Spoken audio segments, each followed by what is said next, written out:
Baik, bismillah. Assalamualaikum warahmatullahi wabarakatuh.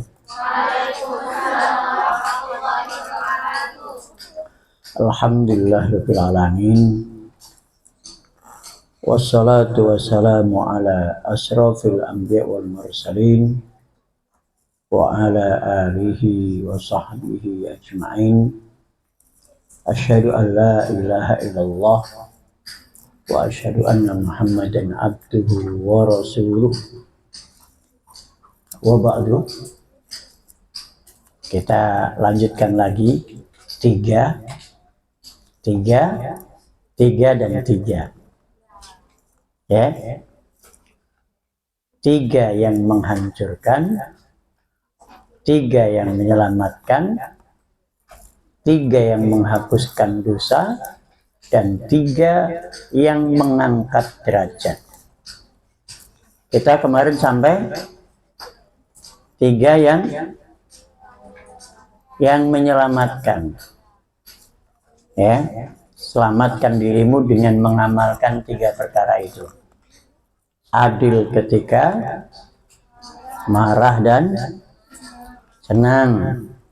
Adil kepada teman dan musuh. Ya.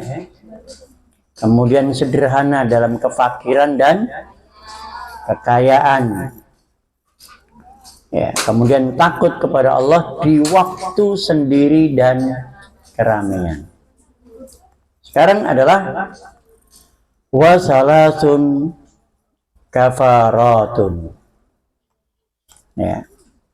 Tiga perkara yang menghapuskan dosa. Ya. Saya tanya dulu.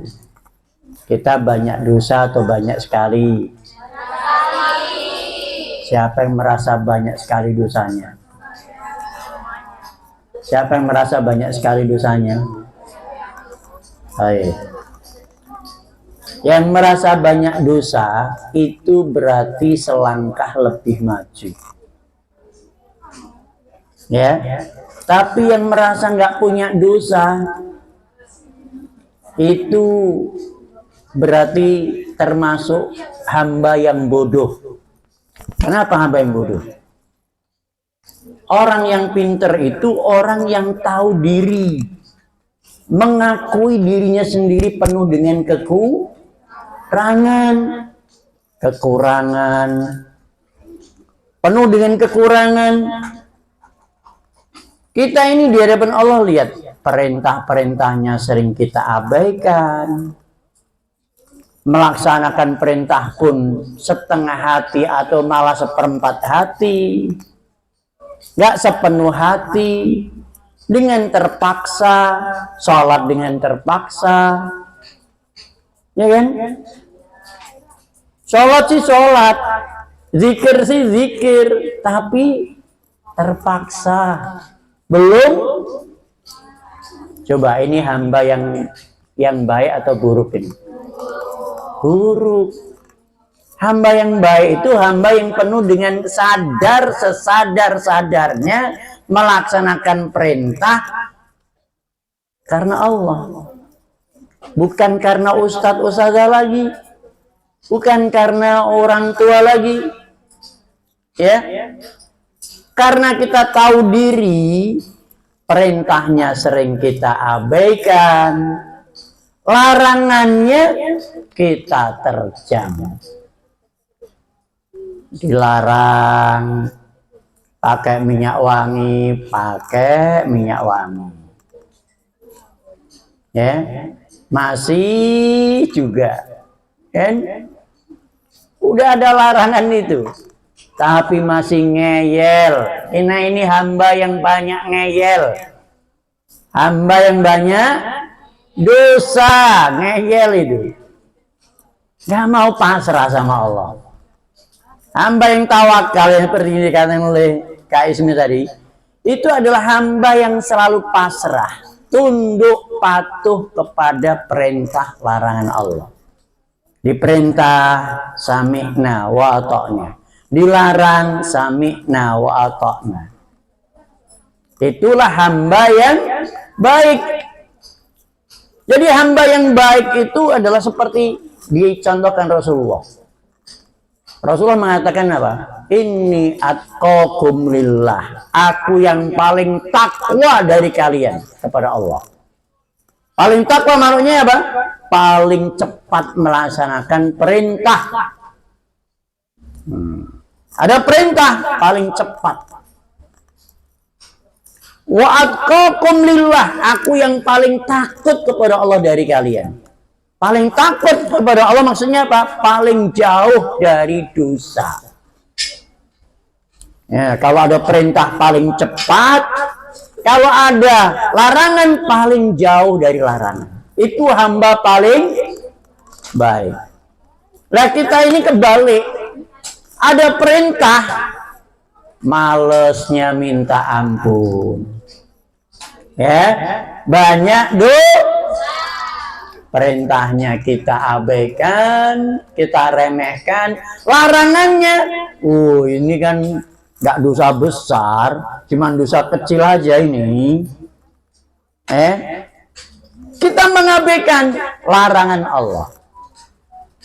Mestinya kita nggak melihat lagi besar kecilnya dosa, tapi lihatlah kepada siapa kita berdosa itu. Lihatlah siapa yang melarang itu. Ya, Ustaz, di sini kok banyak yang nggak bawa buku ya. Wah, ini kalau Jumat ini kayaknya harus wajib nulis ini buat resume. Kayaknya wali kelas apa wajib nih tanda tangan setiap Jumat. Ya. Catatan itu dikumpulkan ke wali kelas ditanda tangannya. Betul enggak ini? Ya biar rajin nulis kajian. Ya, kayaknya mulai besok deh. Mulai Jumat depan. Ya. Atau bulan ini bulan Februari kan? Jumat pertama. Ini nanti yang ini yang nggak nyatet pinjem punya kawannya. Ya. Mulai Jumat ini, ya, baik. Jadi ada catatan khusus untuk kajian Jumat. Baik ya, nanti ditandatangani, minta tanda tangan wali kelas. Ustaz lanjut lagi, ulang lagi. Sampai di mana tadi? Sampai di mana tadi?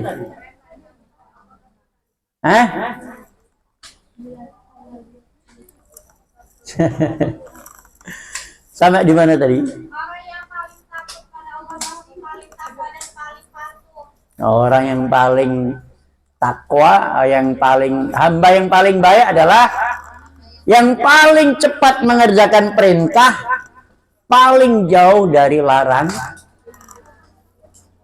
Lihat, hamba yang paling baik itu paling jauh dari dosa, paling cepat mengerjakan perintah seperti Rasulullah.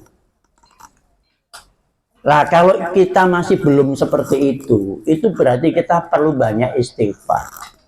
Nabi aja ya, sudah paling cepat mengerjakan perintah, jauh dari dosa, istighfarnya sehari itu 100 kali.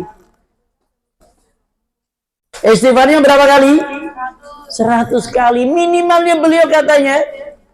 Kata beliau, minimal aku mengucapkan astagfirullah wa atubu ilaih itu 70 kali. Itu minimal. Padahal itu hamba yang paling cepat mengerjakan perintah dan jauh dari dosa. Ini hamba yang paling the best. Ibaratnya gini. Ada seorang karyawan atau pegawai. Pegawai itu selalu dia tepat waktu.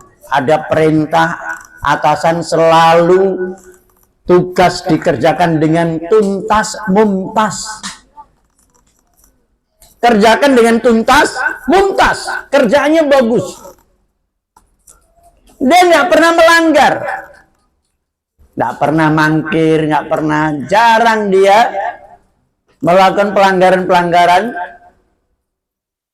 atasannya. Kemudian setiap kali mengerjakan tugas tadi, padahal pekerjaannya tuntas dan mumtaz, dia masih minta maaf. Ini Tuan, ya, kerjaannya sudah siap, mohon maaf kalau ada kekurangan. Masih mohon maaf, padahal apa? Paling bagus pekerjaannya, tuntas, mumtaz lagi, kerjaannya keren, tapi selalu minta maaf. Itulah hamba paling baik. Lah Nabi itu mengerjakannya, mengasih contoh kepada kita itu seperti itu.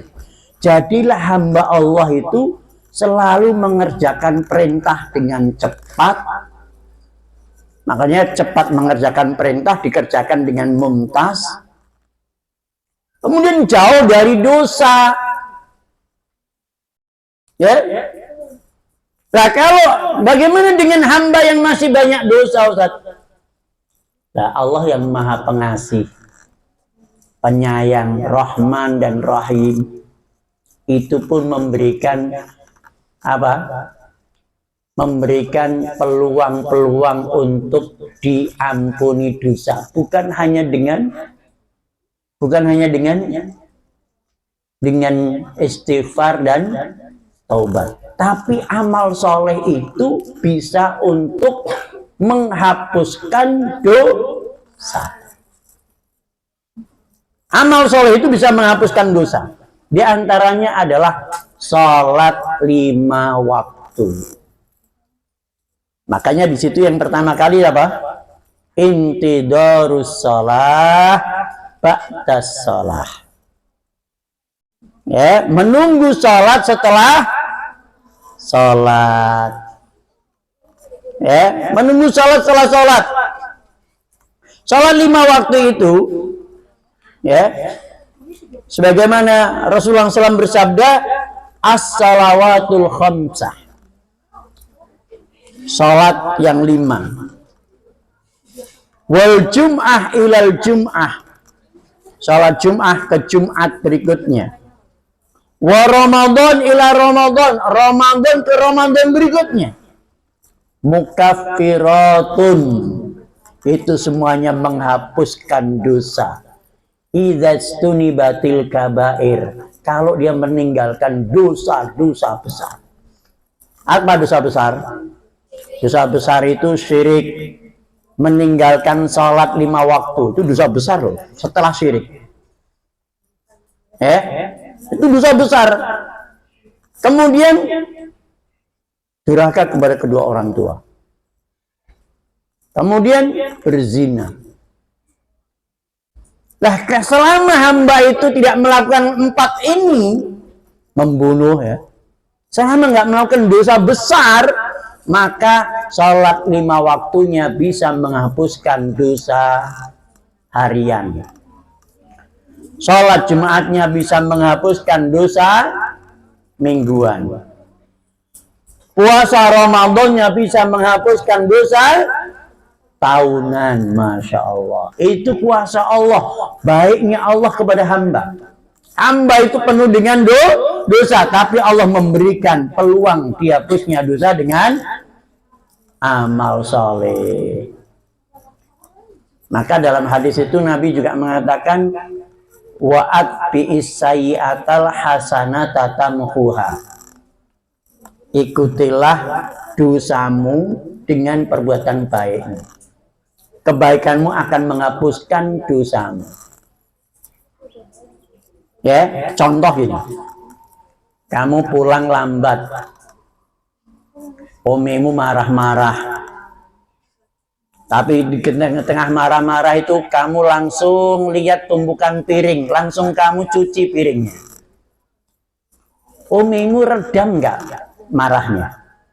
Reda. Ya, kekesalan hati umimu tadi itu langsung reda ketika kamu langsung ambil piring dicuci, ketika kamu ambil sapu nyapu lantai yang kotor, ketika kamu ambil setrika nyetrika baju, langsung reda. Halo, dengerin Ustadz, bukan cerita sendiri. Ya, jadi itu cara meredam murkanya Allah itu dengan begitu. Kalau kamu berbuat dosa, sudah Aduh, saya kok tadi berbuat dosa ya, kok saya dosa ya, kok saya salah ya. Segera, apa yang bisa dilakukan?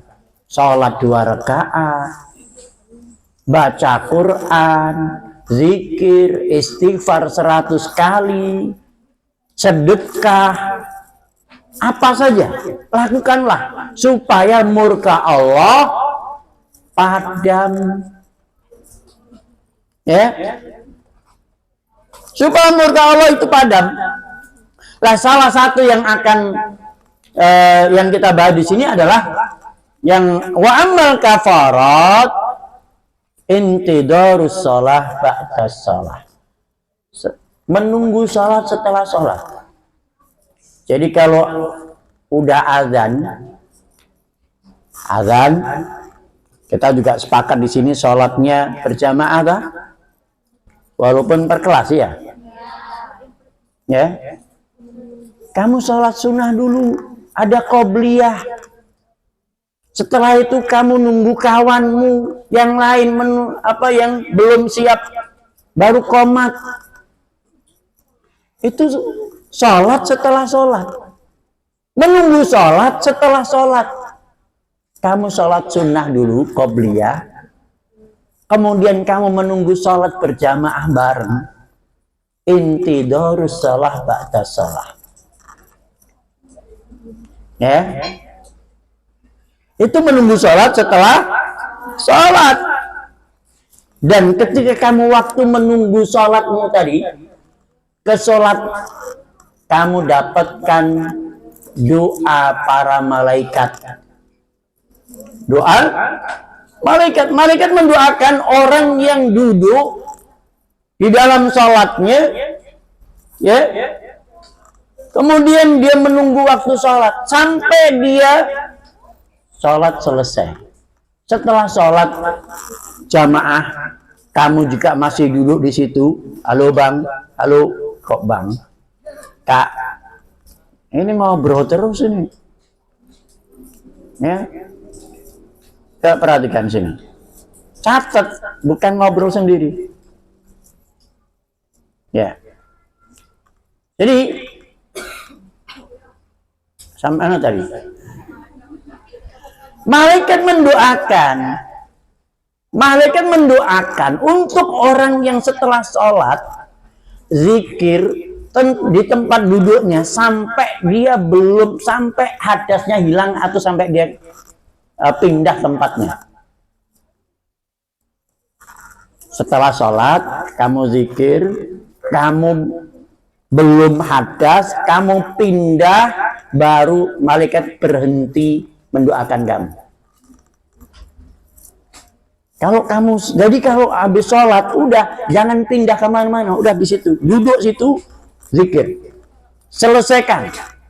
Ya, kalau belum kentut jangan ini, lanjutkan terus. Supaya apa? Malaikat masih mendoakan terus. Malaikat masih mendoakan terus. Ya, itu adalah fadilah-fadilah untuk orang yang duduk dia intidarus shalah ba'da shalah. Wabil khusus waktu-waktu yang pendek kayak maghrib, ya, nunggu waktu sholat, nggak berhenti, nggak pindah dari tempat itu. Ya, ini dilakukan oleh para sahabiah dulu. Para sahabiah itu, ya, istri-istri Nabi itu kalau di rumah dia itu sampai dia waktu sholat berikutnya. Ya. Kalau kita kan nggak betah kan duduk. Aduh, habis sholat assalamualaikum ya udah. Ini kita umat akhir zaman itu beda sama umat awal Islam. Ya. Jadi ya, ini intidarus shalah ba'da shalah. Yang kedua adalah isbaghul wudu indal makarih. Menyempurnakan wudu di kala musim dingin. Kalau wudu itu digosok semua, jangan asal udah pokoknya. Nah, Ini ada keran 3 kali gini, kan?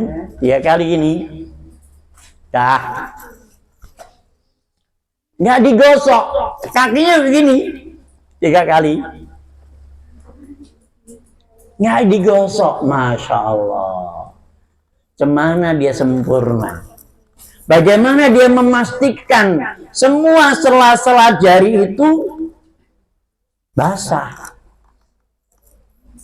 Ya, Nabi itu menyela-nyela jari itu di sela-sela ini ketika wudhu. Ya, ini dipastikan semuanya digosok sampai digosok semuanya, memastikan dia basah dengan air wudhu. Lihat air wudhu itu, air wudhumu itu, kalau kamu basah semuanya dan kamu basuh digosok semuanya, itu akan menghapuskan dosa-dosa. Ketika kita mengusap muka, menghapuskan dosa mata, berkumur menghapuskan dosa mulut, menghirup ke hidung menghapuskan dosa hidung,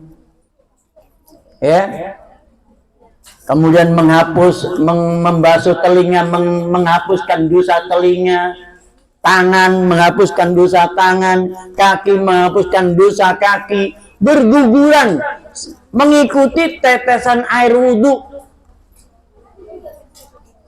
Lihat, ini kan wudhunya aja sudah menggugurkan dosa, sholatnya menggugurkan dosa, wudhunya menggugurkan dosa, masya Allah. Kenapa wudhu ini buru-buru? Jangan buru-buru, basuh semua. Jangan asal 3 kali karena ada keran, enggak. Kerannya itu kalau kamu wudhu jangan kuat-kuat, pelan-pelan, jangan sekuat tenaga, kecil aja secukupnya, jangan boros air wudhu, karena boros bukan ajaran Islam. Islam itu ajaran yang sederhana, irit, sehingga wudhu, bagaimana Rasulullah itu wudhu itu cukup dengan 1 mud. 1 mud itu air yang cukup 2 telapak tangan orang dewasa itu cukup air segitu untuk wudhu. Kecil, sedikit, kurang lebih 1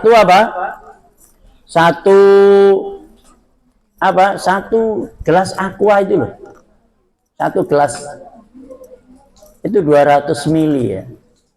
200 mili cukup untuk wudhu, cukup untuk wudhu.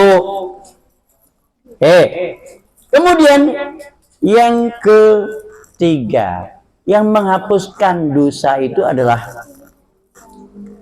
wa nuqilul aqdam ilal jamaat, langkah kaki menuju sholat jamaah. Langkah kaki menuju sholat jamaah. Cemana kami Ustaz, kaum hawa suruh sholat di rumah, sementara ini sholat jamaah di masjid. Ini untuk laki-laki memang, tapi perempuan, seperti kalian kalau di sini dari tempat wudhu ke sholat, ke tempat sholatmu, dari tempat wudhumu ke tempat sholatmu berjamaah dengan teman-temanmu, itu termasuk menghapuskan dosa. Langkah kanannya kaki, langkah kaki sebelahnya itu menghapus dosa, yang satu mengangkat derajat. Lihat, langkah kakinya aja menghapuskan dosa, wudhunya menghapuskan dosa, sholatnya menghapuskan dosa, masya Allah. Baiknya Allah pada kita. Banyaknya dosa tadi dihapus dengan wudhu, dengan sholat, dengan langkah kaki menuju ke masjid. Baiknya Allah Ta'ala kepada kita. Itu ya. Jadi kebaikan Allah itu untuk menghapuskan dosa hambanya itu bukan hanya dengan taubat dan istighfar, tapi dengan amal soleh yang lainnya. Maka setelah berbuat dosa, ya, setelah terjun dalam dosa, khilaf, nyesel, segera istighfar dan ikuti berbuat baik. Segera berbuat baik. Jangan ditunda supaya murka Allah padam. Ya. Baik, sampai sini dulu. Mudah-mudahan bermanfaat. Ada pertanyaan? Nggak ada? Baik, mudah-mudahan bermanfaat. Aku qouli hadza wa astaghfirullah lakum. Subhanakallahumma wa bihamdika asyhadu an la ilaha illa anta astaghfiruka wa atubu ilaik. Assalamualaikum warahmatullahi wabarakatuh.